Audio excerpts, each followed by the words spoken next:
فيديو جديد ونهار جديد. هنا هاد البطبوط درتو للفطور، من بعد مشيت درت الدجاج يتبخر. هاد الدجاج درتو في الشرموله بيتو فيها. غنخلي لكم المقادير ديالها في صندوق الوصف.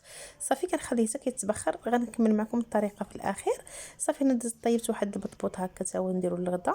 وهنا درت واحد الصوص ديال الفرماج. هاد الصوص صراحه زوينه، كنديرها مع الشاورما مع البرجر مع طاكوس، كتجي لذيذه بزاف. فيها المقادير وكنخلطوها حتى تنسجم العناصر مع بعضها. صافي وكندوز هنا، غادي ندوز باش نوجد كما تشوفوا الشكل ديالها كتجي لذيذه بزاف، جربوها. وهنا غندير المايونيز، غندير فيه 2 فرماجات، ربع كاس تاع الحليب وموطارد، شويه الخل، معلقه صغيره ديال الموطارد، شويه ديال الخل.